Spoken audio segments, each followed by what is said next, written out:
നമസ്കാരം. എല്ലാ NTV പ്രേക്ഷകർക്കും നിങ്ങളുടെ ഇന്ന് എന്ന പ്രോഗ്രാമിലേക്ക് സുസ്വാഗതം.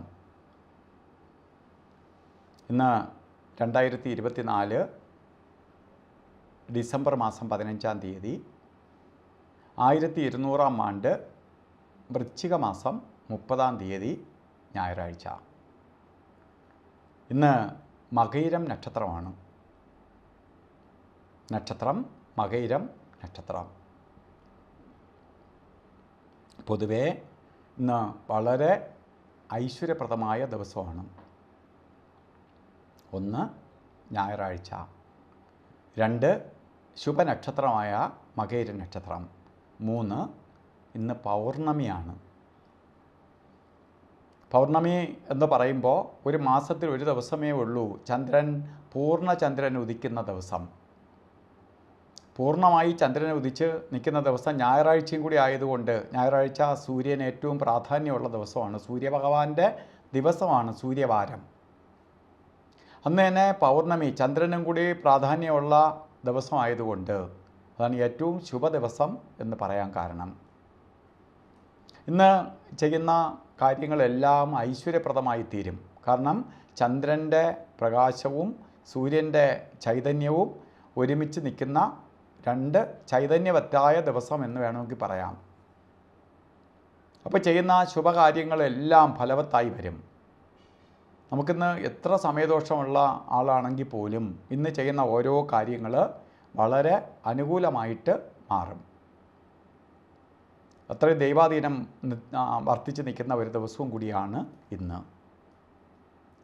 അതുമാത്രമല്ല, മകയിര നക്ഷത്രം ഇന്ന് ബർത്ത്ഡേ വന്നിട്ടുള്ളവർ, ഇന്നത്തെ ദിവസം മൊത്തത്തിൽ കൊള്ളാം, എല്ലാവർക്കും ഇന്നത്തെ ദിവസം കൊള്ളാം. ബർത്ത്ഡേ വന്നിട്ടുള്ളവർക്കാവട്ടെ എന്തൊക്കെ കഷ്ടതയേറിയ സമയമാണ് നിങ്ങൾക്ക് നടക്കുന്നതെങ്കിൽ പോലും ചിലപ്പോൾ ചെറു പ്രായമാണെങ്കിൽ മകയിരംകാർക്ക് രാഹുദശ നടക്കുകയായിരിക്കാം.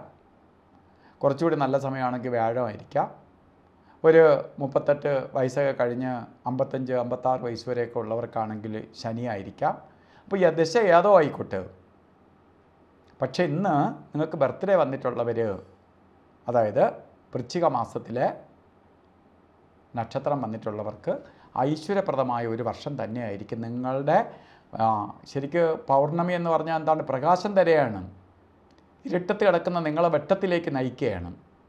പൂർണ്ണമായിട്ട് പ്രകാശം. അപ്പം നമ്മളെ കാര്യങ്ങൾ പൂർത്തീകരിക്കാൻ പറ്റും. എന്ത് കാര്യം ബ്ലോക്കായി കിടക്കുന്നുവോ, എന്തൊക്കെ കാര്യങ്ങൾക്ക് തടസ്സം നേരിട്ട് നിൽക്കുന്നുവോ അതെല്ലാം സഫലീകരിക്കാൻ പറ്റും. അത് സാമ്പത്തികമായിട്ടായാലും ശരി, മറ്റ് കാര്യങ്ങൾ മുടങ്ങിക്കിടക്കുന്ന കാര്യങ്ങളായാലും ശരി, എന്ത് കാര്യത്തിനും വിജയസാധ്യത ഉണ്ടാകുന്ന ഒരു വർഷമാണ് നിങ്ങൾക്കെന്നറിയുക. അതുകൊണ്ടാണ് ഞാൻ പറഞ്ഞത് ഏറ്റവും സന്തോഷപ്രദമായ ഒരു വർഷം തന്നെയാണ്. അതുകൊണ്ട് നിങ്ങൾ എന്ത് ചെയ്യണം? ഇന്ന് ബർത്ത്ഡേ വന്നിട്ടുള്ളവർ ഒരു കാര്യത്തിലും അറച്ച് നിൽക്കരുത്, ഒന്നും മാറ്റി വയ്ക്കരുത്. ഇതുപോലെ ഒരു വർഷം നമുക്ക് എപ്പോഴും കിട്ടണമെന്നില്ല. അതുകൊണ്ട് ഇറങ്ങുന്ന കാര്യങ്ങൾ വിജയത്തിലേക്ക് വരും. അതുപോലെ ഇന്ന് ഓരോ കാര്യങ്ങൾക്ക് ഇറങ്ങുന്നവർ പതിവുപോലെ രാവുകാല സമയം നോക്കി വേണം പോവാൻ. ഇന്നും രാവുകാല സമയം 4:30 മണി തൊട്ട് 6 മണി വരെ എന്ന് കലണ്ടറിൽ രേഖപ്പെടുത്തിയിട്ടുണ്ടെങ്കിലും 4:32 തൊട്ട് 6 മണി 1 മിനിറ്റ് വരെ രാവുകാലമുള്ളൂ. ശരിക്കും പറഞ്ഞാൽ കലണ്ടറിൽ ഇട്ടിരിക്കുന്ന സമയം പോലെ തന്നെയാണ്, ചെറിയ ചെറിയ മിനിറ്റുകളുടെ വ്യത്യാസം മാത്രമേ ഉള്ളൂ. അതുപോലെ തന്നെ നമുക്ക് അഭിജിത്ത് മുഹൂർത്തം, കാരണം ഇന്ന് അഭിജിത്ത് മുഹൂർത്തത്തിന് പ്രാധാന്യം ഇല്ല, കാരണം അല്ലാതെ തന്നെ നല്ല ദിവസമാണ്. അപ്പോൾ അഭിജിത്ത് മുഹൂർത്തം കൂടി നോക്കുന്നവർക്ക് കുറച്ചുകൂടെ സന്തോഷപ്രദമായ അവസ്ഥകളുണ്ടാവും. അഭിജിത്ത് മുഹൂർത്തം പറഞ്ഞത് 11:50 തൊട്ട് ശരിക്കും 12:42 വരെ 52 മിനിറ്റ് നേരമാണ് അഭിജിത്ത് മുഹൂർത്ത സമയം.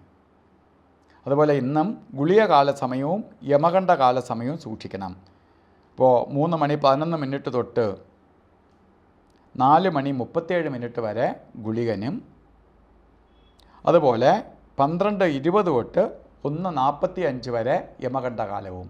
ഈ 2 സമയവും എത്ര നല്ല ദിവസമെന്ന് പറഞ്ഞാലും നമ്മൾ ഈ സമയം എടുക്കരുത്. കാരണം ഇവർക്ക് 2 പേർക്കും അനുവദിച്ച് കൊടുത്തിരിക്കുന്ന സമയമാണ്. ഇന്ന് ഓരോ കാര്യത്തിന് ഇറങ്ങുമ്പോഴും നമ്മൾ നല്ല ദിവസമാണ്, എന്നാലും നമ്മൾ ഇന്ന് വല്ല ഫംഗ്ഷനോ മറ്റ് കാര്യങ്ങൾക്കൊക്കെ സന്തോഷത്തോടെ പോകാം. അപ്പോൾ കുറച്ചുകൂടി നമ്മളിൽ ആകർഷിക്കപ്പെടാൻ വേണ്ടി നമുക്ക് കുറച്ചുകൂടി ഷൈൻ ചെയ്യാൻ പറ്റുകയും ചെയ്യുന്ന വസ്ത്രധാരണത്തിനും കൂടി പ്രാധാന്യം കൊടുക്കുക. ചുവന്ന കളറോ താമരപ്പൂവിൻ്റെ കളറോ ചുടുകല്ലിൻ്റെ കളറോ ഒക്കെ ആയിട്ടുള്ള വസ്ത്രധാരണവും കൂടി നമ്മൾ സ്ട്രെസ്സിൻ്റെ ഇതിൽ ഉൾപ്പെടുത്തുക. അല്ലെങ്കിൽ കുറിയായിട്ടെങ്കിലും തൊടുക, കർച്ചീപ്പായിട്ടെങ്കിലും കയ്യിൽ വയ്ക്കുക. ഇതൊക്കെ നിങ്ങൾക്ക് ഭാഗ്യത്തെ കൊണ്ടുവരാൻ സഹായിക്കും. മൊത്തത്തിൽ പറഞ്ഞാൽ ഏറ്റവും നല്ലൊരു ദിവസമാണ് പ്രപഞ്ചം നിങ്ങൾക്ക് തന്നിരിക്കുന്നത്. ഈ ദിവസത്തെ മാക്സിമം വിനിയോഗിക്കുക. എല്ലാവർക്കും ഐശ്വര്യപ്രദമായി തീരട്ടെ എന്ന് പ്രാർത്ഥിച്ചുകൊണ്ട് നിർത്തുന്നു. നന്ദി, നമസ്കാരം.